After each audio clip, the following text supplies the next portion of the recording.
Oke, udah siap semuanya? Ya, men. Oke, langsung aja dimulai. Bismillahirrahmanirrahim. Assalamualaikum warahmatullahi wabarakatuh. Halo semuanya, pada kesempatan kali ini saya dan teman-teman akan menjelaskan tentang akuntansi transaksi ijaroh sesuai dengan SAK Syariah 107. Kami berasal dari kelompok 10 dengan anggota kelompok yang pertama ada Ahmad Zahran, selanjutnya ada Muhammad Haikal, dan saya sendiri Omar Abdullah. Pokok bahasan kami yaitu yang pertama ada pengertian, yang kedua ada dasar hukum, yang ketiga rukun, yang keempat jenis-jenis, yang kelima karakteristik, dan keenam studi kasus. Selanjutnya silakan Haikal.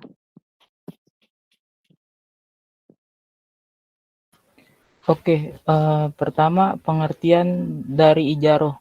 Ijaroh adalah suatu jenis perikatan atau perjanjian yang bertujuan mengambil manfaat suatu benda yang diterima dari orang lain dengan jalan membayar upah sesuai dengan perjanjian dan kerelaan kedua belah pihak dengan rukun dan syarat yang telah ditentukan. Menurut Fatwa DSN MUI nomor 9 DSN MUI 7 2000 tentang pembiayaan ijaroh. Ijaroh adalah akad pemindahan hak guna atau manfaat atas suatu barang atau jasa dalam waktu tertentu melalui pembayaran sewa atau upah tanpa diikuti dengan pemindahan kepemilikan barang itu sendiri. Dengan demikian, akad ijaroh tidak ada perubahan kepemilikan, tetapi hanya perpindahan hak guna saja dari yang menyewakan pada penyewa. Selanjutnya, dasar hukum ijaroh. Dasar hukum atau landasan hukum ijaroh adalah Al-Quran, Al-Hadis, dan Ijma'. Dasar hukum ijaroh dari Al-Quran adalah surat At-Talaq ayat 6 dan Al-Qasas ayat 26. Yang pertama dari Al-Quran yaitu surat At-Talaq ayat 6. Bismillahirrahmanirrahim. Askinuhunna min haitsu sakantum min wujdikum wala tudarruna litudayyiku alaihin wa in kunna ullati amlin fa anfiku alaihinna hatta yadana amlahun fa in ardalakum fa antuna ujurahun wa tamirru bainakum bima'ruf wa in ta'astum fasatardi'u lahu ukra, yang artinya tempatkanlah mereka para istri di mana kamu bertempat tinggal menurut kemampuanmu, dan janganlah kamu menyusahkan mereka untuk menyempitkan hati mereka. Dan jika mereka istri-istri yang sudah ditalak itu sedang hamil, maka berikanlah kepada mereka nafkah sampai mereka melahirkan. Kemudian jika mereka menyusukan anak-anakmu, maka berikanlah imbalannya kepada mereka, dan musyawarahkanlah di antara kamu segala sesuatu dengan baik. Dan jika kamu menemui kesulitan, maka perempuan lain boleh menyusukan anak itu untuknya. Yang kedua, surat Al-Qasas ayat 26. A'udzubillahi minasyaitonirrajim. Bismillahirrahmanirrahim. Qalat ihdahuma ya abati astazirhu inna khaira man istazartal qawiyyu amin. Yang artinya, salah seorang dari kedua wanita itu berkata, "Ya bapakku, ambillah ia sebagai orang yang bekerja pada kita, karena sesungguhnya orang yang paling baik yang kamu ambil untuk bekerja pada kita ialah orang yang kuat lagi pada dipercaya." Yang artinya, dan salah seorang dari kedua perempuan itu berkata, "Wahai ayahku, jadikanlah dia sebagai pekerja pada kita. Sesungguhnya orang yang paling baik yang engkau ambil sebagai pekerja pada kita ialah orang yang kuat dan dapat dipercaya.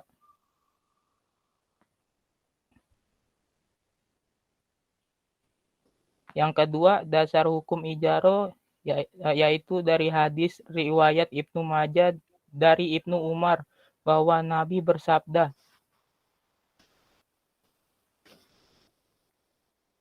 "A'tul ajiro ajrohu qobal an ayyajifa arohku," yang artinya, berikanlah upah pekerja sebelum keringatnya kering.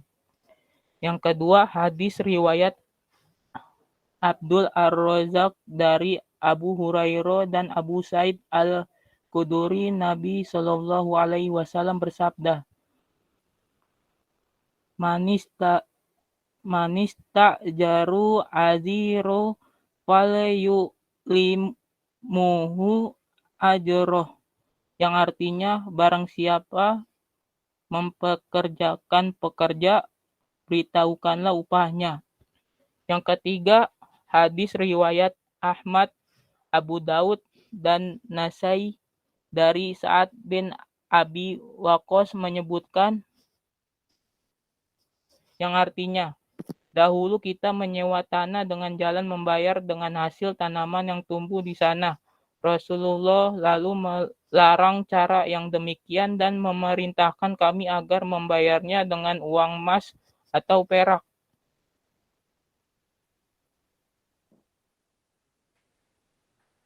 Dan yang terakhir, dasar hukum ijaroh yaitu dari ijma. Ijma mengenai disyaratkannya ijaroh, semua ulama bersepakat, tidak ada seorang ulama pun yang membantah kesepakatan ijma ini. Sekalipun ada beberapa orang di antara mereka yang berbeda pendapat dalam tataran teknisnya. Pakar-pakar keilmuan dan cendekiawan sepanjang sejarah di seluruh negeri telah sepakat akan legitimasi ijaroh. Dari beberapa nas yang ada, kiranya dapat dipahami bahwa ijaroh itu disyariatkan dalam Islam, karena pada dasarnya manusia senantiasa terbentur pada keterbatasan dan kekurangan. Oleh karena itu, manusia antara yang satu dengan yang lain selalu terikat dan saling membutuhkan. Ijaroh atau sewa-menyewa merupakan salah satu aplikasi keterbatasan yang dibutuhkan manusia dalam kehidupan bermasyarakat. Bila dilihat uraian di atas, rasanya mustahil manusia bisa berkecukupan hidup tanpa berijaroh dengan manusia. Oleh karena itu, boleh dikatakan bahwa pada dasarnya, ijaroh itu adalah salah satu bentuk aktivitas antara dua pihak atau saling meringankan, serta termasuk salah satu bentuk tolong-menolong yang diajarkan agama. Oke, selanjutnya rukun akad ijaroh. Yang pertama, adanya akid atau orang yang berakad. Yang kedua, sigot atau ijab kabul. Yang ketiga, ujro atau upah. Dan yang terakhir, manfaat. Selanjutnya akan dibacakan oleh Saudara Omar. Oke, baik. Selanjutnya tentang jenis dan karakteristik ijarah sesuai dengan PSAK 107 tentang ijarah. Nah, di sini kita lihat jenis dari ijarah itu terdapat dua, yaitu berdasar objek sewa dan berdasar exposure draft PSAK 107. Nah, yang pertama kita lihat dulu dari objek sewa. Nah, di sini terbagi dua, yaitu dilihat dari manfaat aset. Yang pertama, manfaat aset yang tidak bergerak seperti rumah atau aset bergerak seperti mobil, motor, pakaian, dan sebagainya. Yang kedua ini adalah manfaat jasa. Manfaat jasa berasal dari hasil karya atau dari pekerjaan seseorang. Yang selanjutnya, berdasar exposure draft PSAK 107. Dilihat terbagi menjadi tiga. Yang pertama yaitu ijaroh. Ijaroh adalah akan pemindahan hak guna manfaat atas suatu aset atau jasa dalam waktu tertentu dengan pembayaran upah atau sewa ujroh tanpa diikuti dengan pemindahan kepemilikan atas aset itu sendiri. Yang selanjutnya yaitu IMBT. IMBT atau Ijarah mutahiyah bitamlik merupakan ijarah dengan wa'ad atau janji dari pemberi sewa berupa pemindahan kepemilikan objek ijarah pada saat tertentu sesuai dengan ED PSAK 107. Perpindahan kepemilikan suatu aset yang disewakan dari pemilik kepada penyewa dalam IMBT dapat dilakukan jika seluruh pembiayaan sewa atas objek ijarah yang dialihkan telah diselesaikan dan objek ijarah telah diserahkan kembali kepada pemberi sewa. Kemudian untuk perpindahan kepemilikan akan dibuat akad baru, terpisah dari akad ijarah sebelumnya. Perpindahan kepemilikan dapat dilakukan melalui satu hibah, dua penjualan, di mana harga harus disepakati kedua belah pihak sebelum akad penjualan. Yang selanjutnya ini ada jual dan sewa kembali atau sell dan leaseback. Eh, Jenis ini terjadi di mana seseorang yang menjual asetnya kepada pihak lain dan menyewa kembali aset tersebut. Transaksi ini harus merupakan transaksi yang terpisah dan tidak saling bergantung, sehingga harga jual harus dilakukan pada nilai wajar, dan penjual akan mengakui keuntungan dan kerugian pada periode terjadinya penjualan dalam laporan laba rugi. Keuntungan atau kerugian yang timbul dari transaksi jual tidak dapat diakui sebagai pengurangan atau penambah beban ijarah yang muncul karena ia menjadi penyewa. Nah, dari ketiga jenis ini yang paling sering digunakan adalah ijarah dan IMBT. Jual dan sewa kembali atau sell dan leaseback ini jarang digunakan. Baik, selanjutnya yaitu adalah karakteristik ijarah. Berdasarkan Fatwa DSN nomor 9 DSN MUI nomor 4 2000 tertanggal 13 tahun 2000 tentang pembiayaan ijarah adalah sebagai berikut. Yang pertama, rukun dan syarat ijarah. Poin A yaitu ada sigat ijarah, yang poin B pihak-pihak yang berakad, yang C objek akad ijarah adalah satu manfaat barang dan sewa, dua manfaat jasa dan upah. Selanjutnya yaitu poin nomor 2 adalah ketentuan objek ijarah. Untuk A, objek ijarah adalah manfaat dari penggunaan barang dan jasa. B, manfaat barang atau jasa harus bisa dinilai dan dapat dilaksanakan dalam kontrak. C, manfaat barang atau jasa harus yang bersifat dibolehkan, tidak haram. Yang D, kesanggupan memenuhi manfaat harus nyata dan sesuai dengan syariah. E.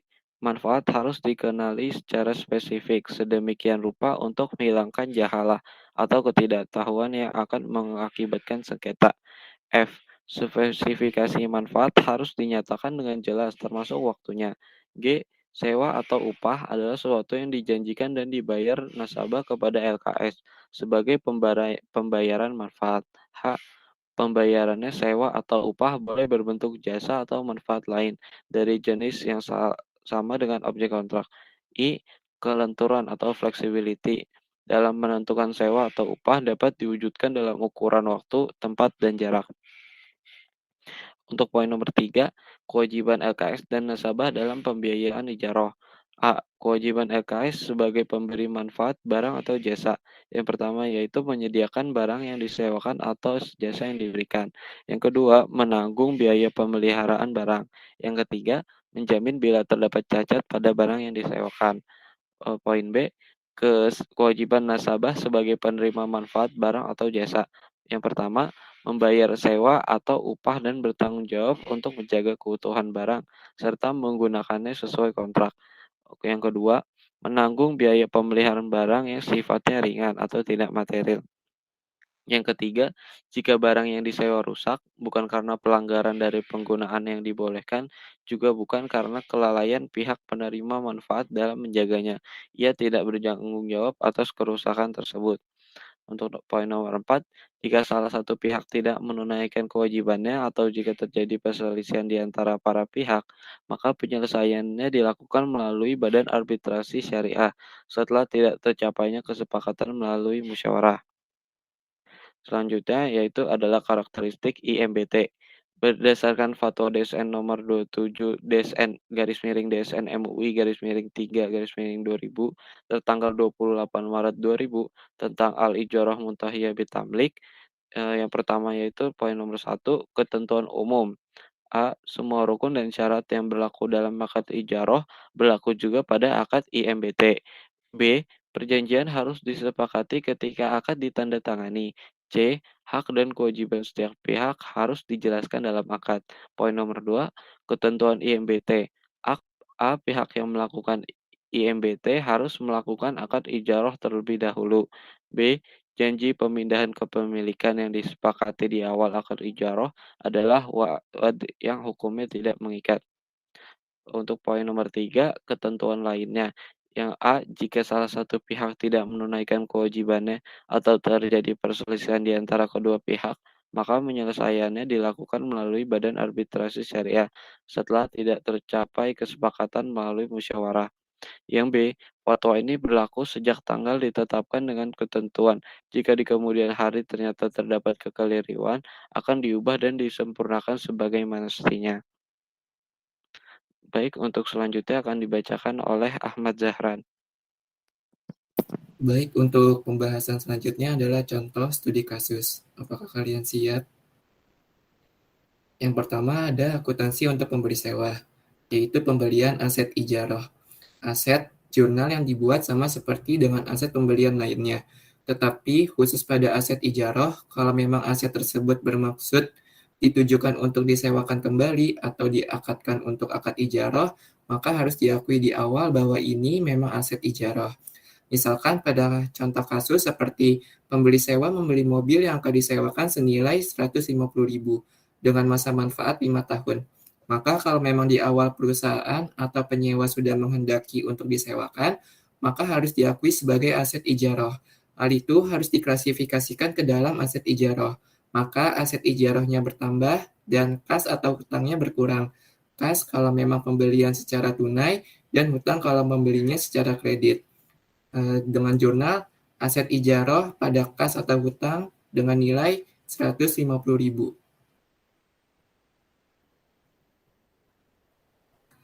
Yang kedua ada penerimaan pendapatan. Tahapan kedua setelah kita membeli asetnya, kemudian kita sewakan kepada penyewa, maka kita akan mendapatkan pendapatan sewanya, atau kita akan mendapatkan pembayaran dari penyewa. Contoh kasus seperti pemberi sewa dan penyewa mendatangani akad ijarah, penyewaan mobil selama 3 tahun. Pembayarannya disepakati senilai 7.500 untuk setiap bulannya. Maka untuk setiap bulan ketika kita mendapatkan uangnya, maka jurnalnya adalah kas pada pendapatan sewa. Seperti di bawah ini yaitu kas pada pendapatan sewa dengan nilai 7.500.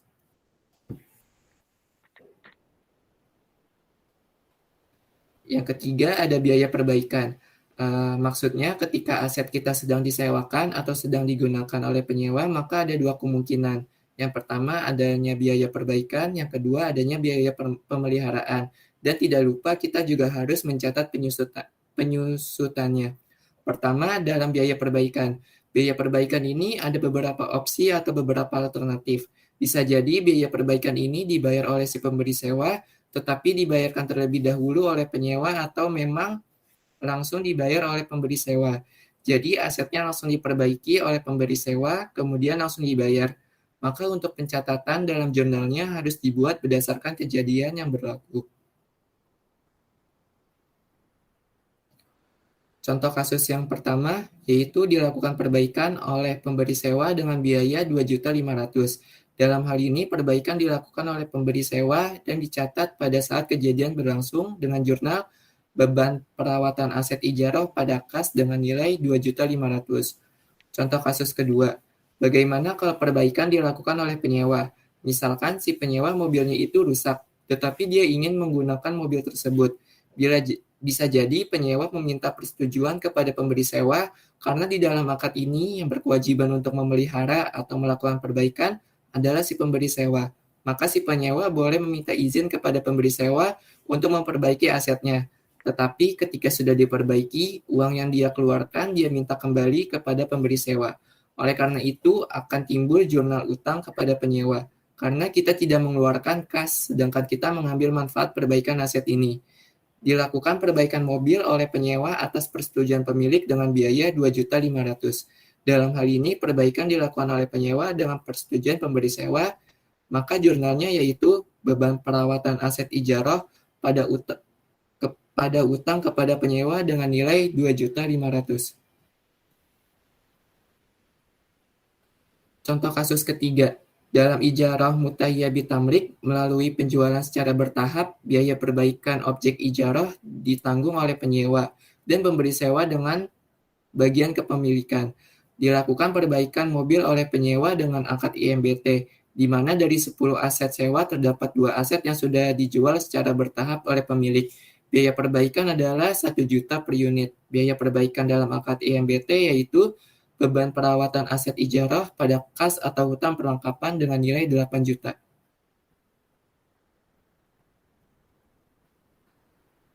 Lalu bagaimana cara menyusutkan aset ijarah? Beban penyusutan beban penyusutan dapat dibebankan sesuai masa sewa atau masa manfaat aset. Jika aset ijarah untuk akad menggunakan jenis IMBT, maka masa manfaat yang digunakan untuk menghitung penyusutan adalah periode akad IMBT. Contoh kasusnya, misalkan di sini ada contoh kasus pembebanan masa sewa dilakukan menggunakan masa manfaat. Jadi di dalam ijarah bisa digunakan masa ekonomis atau umur ekonomis. Dari aset tersebut bisa juga menggunakan masa manfaat. Misalkan di dalam ijarah ini menggunakan penyusutan menggunakan masa manfaat. Aset yaitu 5 tahun dengan metode garis lurus tanpa nilai. Maka beban penyusutannya adalah 3 juta per tahun. Kalau memang ingin dibuatkan per bulan, maka tinggal dibagi 2 bulan. Maka tinggal dibagi 12. Untuk jurnal per tahun, maka jurnalnya itu beban penyusutan pada akumulasi penyusutan senilai 3 juta, dan kalau untuk jurnal per bulan yaitu beban penyusutan pada akumulasi penyusutan senilai 250.000. Selanjutnya ada perpindahan kepemilikan. Yang pertama ada perpindahan secara hibah. Contoh kasus, aset ijarah dengan harga perolehan 150.000 dan akumulasi penyusutan 120.000. Pada akhir masa sewa dilakukan hibah atas aset sewa tersebut. Maka jurnalnya yaitu beban ijarah senilai 30.000, akumulasi penyusutan 120.000, dan pada aset ijarah yaitu 150.000. Yang kedua yaitu pemindahan dengan cara penjualan sebelum berakhirnya akad. Contoh kasusnya yaitu aset ijarah dengan perolehan 150.000 dan akumulasi penyusutan 90.000. Sebelum akhir masa sewa dijual dengan harga 70.000. Sisa masa sewa 1 tahun. Keuntungan diakui sebesar harga jual dikurangi nilai tercatat, yaitu 70.000 dikurang 150.000 dikurang 90.000. Maka hasilnya yaitu 10.000. Maka jurnalnya yaitu kas 70.000, akumulasi penyusutan 90.000, aset ijarah 150.000, dan keuntungannya yaitu 10.000. Yang ketiga ada pemindahan dengan cara penjualan, yaitu setelah berakhirnya akad. Contoh kasusnya, aset ijarah dengan harga perolehan 150.000 dan akumulasi penyusutan 120.000. Maka akhir masa sewa dijual dengan harga 40.000. Keuntungan diakui sebesar 40.000 dikurang 150.000 dikurang 120.000 sama dengan 10.000. Maka jurnalnya yaitu kas 40.000, akumulasi penyusutan 120.000, aset ijarah 150.000, dan keuntungan 10.000.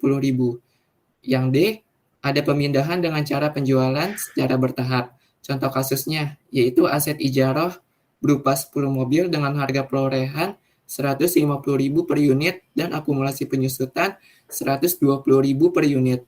3 mobil diantaranya dijual dengan harga 40.000. Maka untuk jurnal aset terjual yaitu kas senilai 120.000, akumulasi penyusutan 360.000, aset ijarah 450.000, dan keuntungan 30.000.